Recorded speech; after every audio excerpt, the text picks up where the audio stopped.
네, 여러분 안녕하십니까. 제가 오늘은 운동량과 충격량 그리고 충격력에 대해서 한번 설명해 보도록 하겠습니다. 우선 운동량은 P라고 나타내고 P는 MV예요. 즉 속도 곱하기 질량이 바로 운동량이라고 합니다. 그래서 예를 들어서 어떤 2kg짜리 물체가 3m/s로 이동을 하고 있다 하면은 이 상황에서 공의 운동량은 바로 6m/s/kg.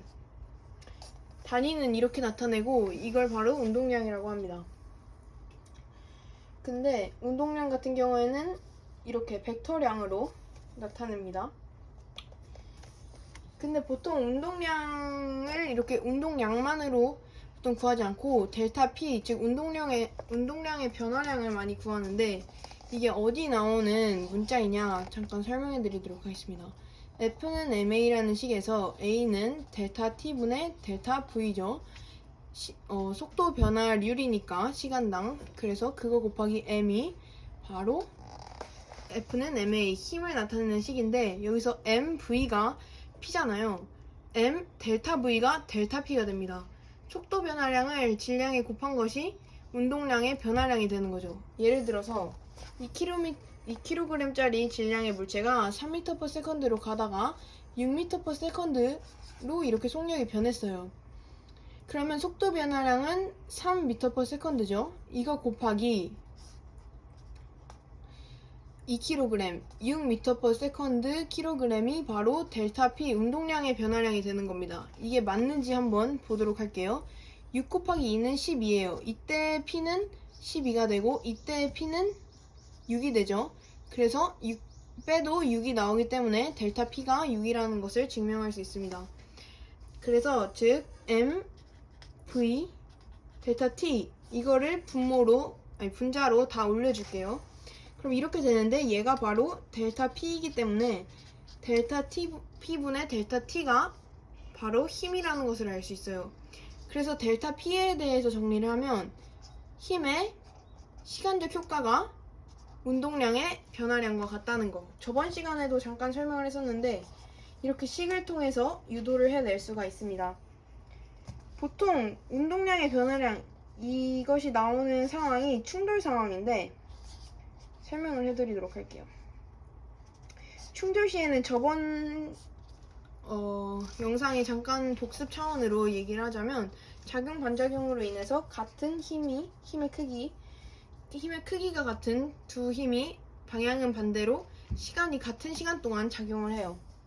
그러면 F가 같고 T가 같아요. F 델타 T가 델타 P인데 F도 같고 T도 같아요. 그러면 두 공에 주어지는 운동량, 변화량 또한 같게 돼요. 충돌로 인해서 받게 되는 운동량, 변화량은 델타 P로 같게 돼요. 자, 이때 얘네 두 공은 지금 현재 상호작용을 하고 있다고 하고 상호작용에는 분리, 폭발, 그리고 충돌 세 가지가 있어요. 이때는 상호작용 같은 경우에는 무슨 의미냐면 외력이 0이라는 뜻이에요. 끼리끼리만 힘을 주고받는다. 자, 다른 물체의 힘을 주고받지 않죠. 딱 두 개에만 같은 운동량 변화량을 가지면서 이렇게 되기 때문에 결국은 충돌 전후에 운동량이 보존된다는 것을 알 수 있어요. 결론적으로 힘과 시간이 같기 때문에 운동량 변화량이 같게 되고, 즉 얘도 운동량의 변화량의 크기가 같게 되고 그래서 전후의 운동량이 보존된다는 거예요.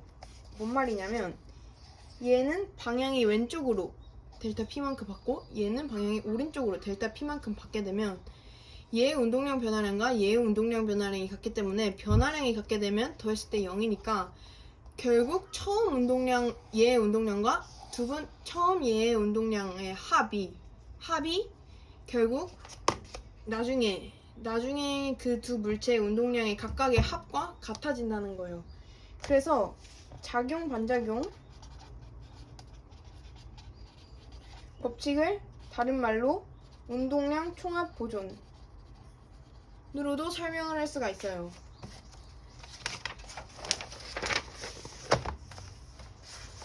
그래서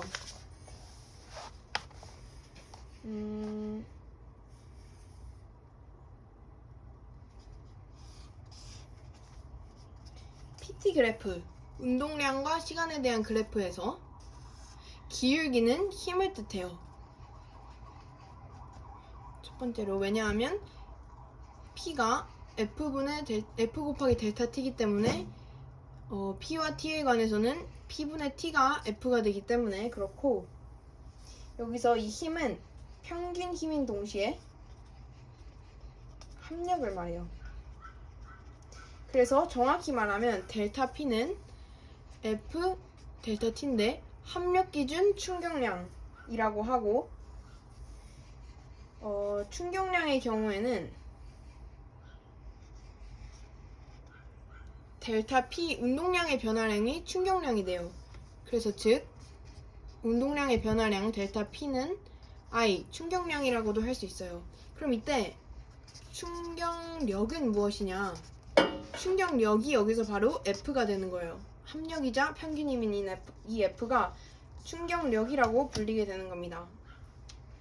그래서 여기서는 운동량의 변화량에도 벡터량이고 이 충격량도 벡터량이에요. 그래서 플러스 마이너스 구분을 해주셔야 되고, 얘는 PT 그래프인데 또 다르게는 FT 그래프가 있어요. 이런 식으로 보통 많이 나타나 있는데 FT를 곱하면 P가 되죠. 그래서 FT를 곱한 거, 이런 식으로 해서 넓이를 구해보면 이 밑넓이가 바로 델타 P 충격량이 돼요. 그래서 아까 전에 잠깐 설명을 했는데, 여기서 아까 델타 P가 벡터량이라고 했기 때문에 얘가 마이너스 F, 얘는 F잖아요. 그래서 얘에게 가해지는 충격량은 이렇게 각각 A에게 가해지는 거, B에게 가해지는 것이 방향이 반대고 크기가 같아요. 이때 MA, MB가 있을 때 MA 곱하기 속도의 변화량, 이게 바로 델타 PA가 되죠. 자, 조금 어려울 수 있는데 이게 바로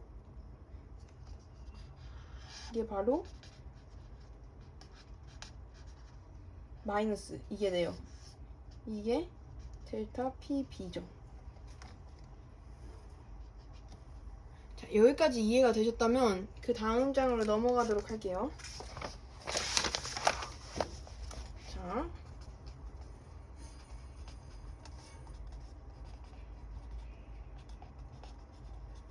왜냐하면 이거 자체가 지금 운동량 변화량, A의 운동량 변화량, B의 운동량 변화량인데 얘네는 같고 크기 같고 방향이 반대니까 지금 부호는 반대라고 할 수 있어요. 근데 이렇게 되면 델타 VA분의 델타 VB가 MB분의 MA가 돼요. 이거에 대해서 잠시 설명을 해보도록 할게요. 마이너스. 왜냐하면 자, MA가 커질 때 이 값이 같기 때문에 일정하다고 놓는 거예요. 일정하면 얘가 커질 때 얘는 작아져야 돼요. 그리고 MB가 작아질 때 VB는 커져야 돼요. 그래야 일정한 값으로 유지가 되죠. 그래서 예를 들어 MA가 클 때 MB가 작으면 VA가 작고 VB가 그만큼의 비율로 커야 돼요. 그래서 이게 같다는 게 성립이 되는 거예요. 근데 이때 방향이 반대, 이 마이너스 부호가 있으니까 어디에든 마이너스가 붙어야겠죠. 그래서 이렇게 나타낼 수 있고, 이렇게 하면 충격량에 대한 개념, 충격량이 결국 곧 운동량의 변화량 델타 P잖아요. 그래서 델타 P에 대한 내용은 이렇게 마쳤고, 충격력에 대해서 잠깐 조금만 더 설명을 해볼게요. 델타 T분의 델타 P, 얘는 합력이자 평균임이죠. 이때 충격량이 같은데 충격력이 작은 물체가 있을 수 있어요. 자, 충격량은 어떤 물체가 이렇게 충돌을 했을 때 충격량은 같아요. 당연히 충격량이 같죠. 왜냐면 충격력이 같으니까 시간도 같고. 근데 충돌 상황 외에 그냥 낙하 상황이라던가 그런 상황에서 충격력이 달라질 수 있는데 충격량이 같음에도 즉 P는 F 곱하기 델타 T잖아요. 이때 얘가 고정되어 있어요. 그때 F를 충격력을 줄이는 방법은 T를 늘리면 되죠. 그래서 밑넓이가 예를 들어 FT 그래프에서 밑넓이는 아까 델타 P라고 했어요. 근데 밑넓이가 같다는 거는 P가 고정되어 있다는 거고 고정되어 있는 그 P에 대해서 T가 늘어나게 되면 즉 충격을 받는 시간이 늘어나게 되면 충격력이 작아져요. 근데 여기서 충격력이 작아지는 건데 힘이 고정되어 있을 때 시간이 늘어나게 되면 충격량은 같이 늘어나게 돼요. 그래서 뭔 말이냐면 충격량은 시간에 비례하고 충격력은 충격량이 고정되어 있을 때만 시간에 반비례해요. 그래서 계란을 쿠션에 떨어뜨리게 되면 계란이 쿠션에 닿는 시간이 이렇게 늘어나게 되기 때문에 충격력이 줄어들어요. 근데 이 계란의 충격량이 쿠션에 떨어뜨릴 때랑 그냥 바닥에 떨어뜨릴 때랑 운동량의 변화량이 다른지 어떻게 아냐? 그건 왜냐하면 얘의 속도 변화율이 일정하기 때문이에요. 얘가 일정하면 질량이 일정하죠. M 델타 V가 델타 P이기 때문에 델타 V만 일정하면 델타 P도 일정해요. 그럼 델타 P가 일정한데 시간이 늘어나고 적어지면 F가 작아지고 커진다는 것을 알 수 있죠. 근데 그러면 델타 V가 일정하다는 걸 어떻게 아느냐? 자, 델타 V는 뭐냐 하면 역학적 에너지까지 조금 도입을 해야 되는데 2분의 1 mv 제곱이 델타 2분의 1 mv 제곱이 얘에서의 에너지 변화량이에요. 이거는 너무 길게 설명하진 않을게요. 어쨌든 이게 mgh랑 관련이 있어요. 그래서 h와 mg. 자, 지금 m이 일정하고 g가 중력인데 중력은 똑같이 받죠, 항상. 9.8로. 그리고 그 높이가 일정할 때 이 값이 일정해지기 때문에 이 값이 일정하면 2분의 1은 상수니까 빼고 m도 일정하니까 v도 결국 일정하게 돼요. 그래서 여기서의 v와 여기서의 v 이 차를 뺀 게 이거가 되거든요. 어쨌든 그래서 델타 v가 일정해지는 거는 왜냐하면 높이와 중력이 작용한다는 것과 중력 가속도와 높이와 질량이 이 두 상황에서 모두 일정하기 때문에 델타 B가 일정하고 델타 V가 일정하면 델타 P가 일정하고 델타 P가 일정하기 때문에 이렇게 반비례하는 상황이 나타날 수 있다는 거예요. 그래서 충격력이 작아지려면 충돌 시간이 늘어나야 한다. 단 운동량의 변화량, 즉 충격량이 일정할 때만. 자, 이렇게 하면 운동량, 충격량 그리고 충격력 개념을 다 다뤘습니다. 이상으로 영상을 마치도록 하겠습니다. 감사합니다.